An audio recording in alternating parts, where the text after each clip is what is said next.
Hello guys, welcome to our cute सा YouTube channel PS classes. इस video में हम लोग क्लास 10th के एक बहुत ही इंपॉर्टेंट लेक्चर जो कि chapter carbon and its compound से है, जो कि बोर्ड में बहुत ज़्यादा पूछा जाने वाला क्वेश्चन है, उस पर बात करेंगे। सो इस वीडियो में हम लोग देखेंगे कि जो हमारे बुक में 7 फंक्शनल ग्रुप्स दिए गए हैं उनकी हम लोग नेमिंग कैसे करते हैं। सो वीडियो को एंड तक ही देखिएगा और प्लीज़ चैनल को सब्सक्राइब, लाइक एंड कमेंट करना मत भूलिएगा। हमारा जो सबसे पहला फंक्शनल है वो है हेलो एल्केन। हेलो एल्केन को हम लोग हेलोजन ग्रुप नाम से भी जानते हैं। तो अगर आपको कहीं हेलोजन ग्रुप दिखे तो उसका मतलब हेलो एल्केन ही होता है। और हेलो एल्केन में हमारे 4 आते हैं। पहला होता है ब्रोमीन, दूसरा होता है क्लोरीन और तीसरा होता है आयोडीन और चौथा होता है फ्लोरीन। ब्रोमीन को हम लोग इसमें शॉर्ट फॉर्म यूज़ करते हैं ब्रोमो, और क्लोरीन के लिए हम लोग क्लोरो यूज़ करते हैं, और आयोडीन के लिए हमेशा हम लोग आइडो यूज़ करते हैं, और फ्लोरीन के लिए हम लोग फ्लोरो यूज़ करते हैं। अब ये जो ब्रोमो, क्लोरो और फ्लोरो होते हैं, जो हम लोग 4 हेलोजन ग्रुप के हैं, जो हमारे ब्रोमो, क्लोरो, फ्लोरो और आइडो, ये हमेशा जो होते हैं ये हमेशा प्रीफिक्स के फॉर्म में यूज़ करते हैं।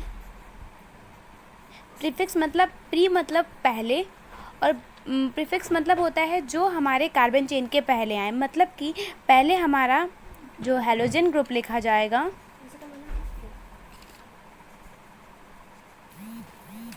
फिर आती हमारी कार्बन चेन। ओके, इसको हम लोग कैसे रिप्रेजेंट करते हैं। तो हमने अभी तक देखा क्या कि सबसे पहले हमारा हेलो एल्केन आता है, उसको हम लोग हेलोजन ग्रुप नाम से भी जानते हैं। उसमें हमारे 4 आते हैं, bromine, chlorine and iodine and fluorine. और इसमें हम लोग ब्रोमीन को ब्रोमो से रिप्रेजेंट करते हैं, क्लोरीन को क्लोरो से रिप्रेजेंट करते हैं, आयोडीन को आइडो से रिप्रेजेंट करते हैं, और फ्लोरीन को हम लोग फ्लोरो से रिप्रेजेंट करते हैं। और ये याद रखिएगा हमेशा कि ब्रोमो, क्लोरो, फ्लोरो, आइडो ये हमेशा प्रीफिक्स फॉर्म में यूज़ होते हैं। प्रीफिक्स फॉर्म का मतलब होता है जो कार्बन चेन से पहले लिखे जाएंगे, और अगर आप इसे कार्बन चेन के बाद लिखते हैं तो आपके पूरे मार्क्स कट हो जाएंगे। तो ये याद रखिएगा कि प्रीफिक्स हमेशा पहले यूज़ होता है। प्री मतलब ही होता है पहले। ओके, तो ये हमेशा प्रीफिक्स के फॉर्म में यूज़ होंगे। पहले हेलोजन ग्रुप लिखा जाएगा, फिर कार्बन चेन। इसके लिए एक एग्जाम्पल हम लोग देखते हैं। हमारा एग्जाम्पल जैसे ये है सी सी सी, और इधर हमने क्लोरो और ब्रोमो जोड़ रखा है। तो एक बात याद रखिएगा कि हमारा जो हमारा वो होता है अल्फ़ाबेटिकली, इसमें भी हम लोग चलते हैं। जैसे ब्रोमो में और क्लोरो में पहले कौन आएगा, तो ब्रोमो आएगा। इसको हम लोग लिख लेते हैं। इसको आप बोर्ड अलाउ करता है कि आप इसके आगे नंबरिंग डाल सकते हैं। तो हम अगर नंबरिंग यहाँ से करते हैं तो हमें अपना फंक्शन ग्रुप को पहले लेना रहता है। तो इसमें हमारा फंक्शन क्लोरो भी है, ब्रोमो भी है। अगर हम इधर से चलते हैं तो इधर से हमारा ब्रोमो सेकेंड नंबर पे आएगा और क्लोरो थर्ड नंबर पे आएगा। लेकिन हमें क्या फंक्शन ग्रुप को पहले देखना होता है, इसलिए हम लोग जो नंबरिंग होगी हम लोग यहाँ से करेंगे 1 2 एंड 3। ठीक, अब देखिए कि फंक्शन किस पे लगे हुए हैं। तो हमारा एक फंक्शन फर्स्ट नंबर पे लगा हुआ है और एक फंक्शन हमारा सेकंड नंबर पे लगा हुआ है। तो इसके अकॉर्डिंग अगर हम लोग देखें तो हम पहले अगर आपको लिखना है तो आप लिख सकते हो, लेकिन जो बोर्ड होगा वो हमेशा अल्फ़ाबेटिकली ही देखेगा। तो जैसे हमारा ब्रोमो और क्लोरो में पहले बी आता है, तो हम लोग ब्रोमो का पहले एड्रेस लिखेंगे कि वो किस नंबर पे लगा हुआ है। जैसे 1 और 2 पे लगा हुआ है ब्रोमो हमारा, तो हम लोग 2 ब्रोमो लिखेंगे। फिर इसके बाद 1 नंबर पे क्लोरो लगा हुआ है, इसलिए 1 क्लोरो लिखेंगे। अगर आप 1 नहीं भी लिखते हैं तो वो आइडेंटिफाइड रहेगा कि उसके आगे 1 ही लगा हुआ है। और फिर हम लोग मैंने देखा था ना, पहले हेलोजन ग्रुप लिखेंगे फिर कार्बन चेन लिखेंगे। तो हेलोजन में हमारा ब्रोमो क्लोरो आ गया, फिर इसके बाद हम लोग कार्बन चेन लिखेंगे। ये सब सिंगल बॉन्ड से अटैच है, इसलिए हम लोग 3 हैं, इसलिए प्रॉप और उसमें एन लगा देंगे तो प्रोपेन हो जाएगा। तो ये हमारा हेलोजन ग्रुप। सेकेंड हमारा आता है अल्कोहल ग्रुप। अल्कोहल ग्रुप में जो ये याद रखिएगा, अल्कोहल ग्रुप जो होता है वो हमेशा सुफिक्स के फॉर्म में यूज़ होता है। ठीक, तो ये हमेशा इसकी क्वालिटी है कि हमेशा सुफिक्स के फॉर्म में यूज़ होता है।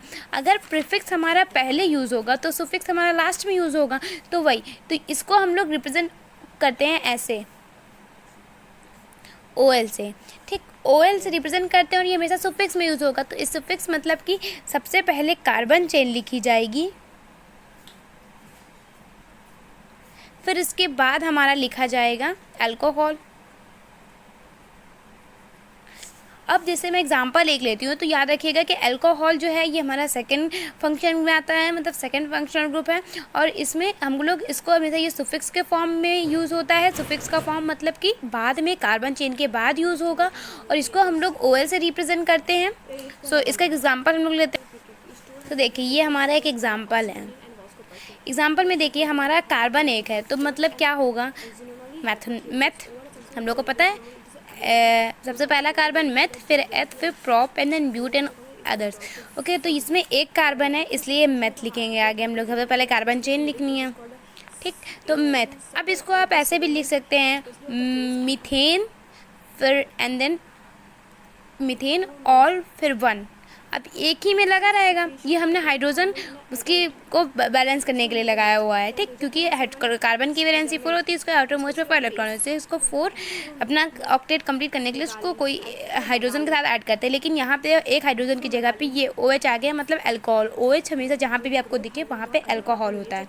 यहाँ पे हम लोग लिखेंगे मेथ, और इसमें जब भी लिखते हैं सिंगल बॉन्ड से जुड़े हुए हैं तो मीथेन पहले लिखेंगे, और ये हमारा मतलब कि कहते हैं, मतलब ये है कि ई के जगह पे जो आप ई लिखते हैं इसकी जगह को हटा करके ये ई नहीं लिखेंगे मेथ में। जब हम लोग भी कोई फंक्शन ग्रुप में आता है तो ई को हटा करके जो भी आपको, जैसे इसको हम लोग OL से रिप्रेजेंट करते हैं तो इसमें OL कर देंगे, तो मतलब क्या हो जाएगा, METHANOL, ठीक, तो मेथनॉल ये हो जाएगा। तो हमने देखा कि अल्कोहल को हम लोग OL से रिप्रेजेंट करते हैं, OL दिखा के ये हमेशा सुफिक्स फॉर्म में यूज़ होता है। सुफिक्स का फॉर्म का मतलब कि ये कार्बन चेन के बाद यूज़ होगा। एग्जाम्पल लिया हमने, ये है। और एक बात आप याद रखिए कि मेथनॉल अगर आपके पेपर में आता है तो इसमें पूछ लिया जाएगा कि इसका कॉमन नेम क्या है। तो मेथनॉल जो है, मेथनॉल का कॉमन नेम होता है वुड स्पिरिट। कॉमन नेम, इसका कॉमन नेम होता है वुड स्पिरिट। अब और इसे सैनिटाइज़र के रूप में भी आप कह सकते हैं, क्योंकि सैनिटाइज़र भी आज का एक एग्जाम्पल बन चुका है, ठीक। अब आते हैं एक दूसरे एग्जाम्पल में, वो भी बहुत ही इम्पॉर्टेंट है। उसमें आएगा हमारे 2 कार्बन रहेंगे, मतलब कि 2 कार्बन मतलब एथ, 2 कार्बन है उसमें, यहाँ पे OH, H 4 बैलेंस हो गया, एक H, एक H। तो यहाँ पे ये हमारा ये हो गया। अब हम लोग इसको कैसे लिखेंगे, पहले एथ इथेन की जगह पे ई नहीं लगाएंगे, और यहाँ पे फर्स्ट नंबर पे लगा, इसलिए इसको एड्रेस देने की जरूरत नहीं। हम लोग लिखेंगे तो क्या लिखेंगे, 1 2, इधर 1 रहेगा, इधर 2 रहेगा, तो 1 पे आया है इसलिए 1 को हम लोग रिप्रेजेंट नहीं करते हैं, तो इसे हम लोग लिख देंगे एथेनॉल। और एथेनॉल का भी कॉमन नेम होता है, हम लोग ज़्यादातर जानते ही हैं कॉमन नेम एथेनॉल का क्या होता है। एथेनॉल का जो कॉमन नेम होता है वो होता है वाइन,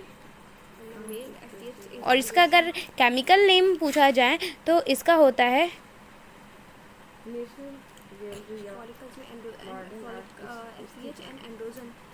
केमिकल नेम, इसका होता है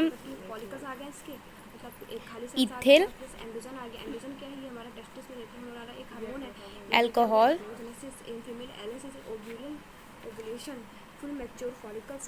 ओके,